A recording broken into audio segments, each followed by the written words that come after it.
राजा राम की कहानी। अयोध्या नगरी में राजा दशरथ के पुत्र राम, लक्ष्मण, भरत और शत्रुघ्न रहते थे। राम सबसे बड़े और सबसे प्यारे थे। उनमें धर्म और साहस कूट कूट कर एक दिन महाज्ञानी ऋषि विश्वामित्र राजा दशरथ के दरबार में पहुंचे।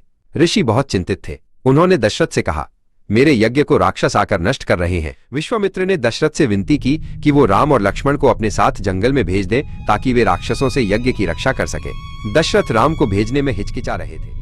गुरु विश्वामित्र के आदेश का पालन करते हुए राम और लक्ष्मण जंगल की ओर चल दिए। रास्ते में विश्वामित्र ने उन्हें अनेक दिव्य अस्त्र शस्त्रों और विद्याओं का ज्ञान दिया। घने जंगल में राम ने अपने शक्तिशाली बाणों से ताड़का और सुबाहु जैसे भयंकर राक्षसों का वध किया और ऋषि के यज्ञ की सफलतापूर्वक रक्षा की। यज्ञ समाप्त होने के बाद गुरु विश्वामित्र राम और लक्ष्मण को मिथिला नगरी ले गए। वहां के राजा जनक ने शिव का महान धनुष रखा हुआ था। राजा जनक की पुत्री सीता थी।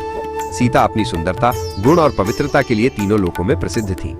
जनक ने घोषणा की थी कि जो भी उस दिव्य धनुष को उठाएगा और उसकी प्रत्यंचा चढ़ाएगा, सीता का विवाह उसी से। दूर दूर से बलशाली राजा और राजकुमार आए, लेकिन कोई भी उस धनुष को हिला भी नहीं सका। प्रत्यंचा चढ़ाना तो दूर की बात थी। सभी निराश हो गए थे।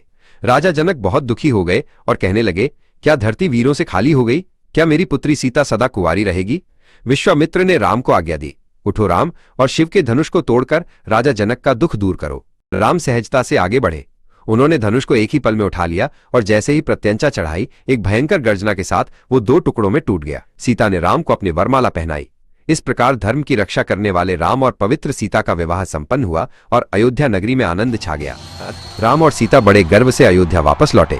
पूरी नगरी दीपों से जगमगा उठी और हर कोने में उत्सव और खुशियां छा गई।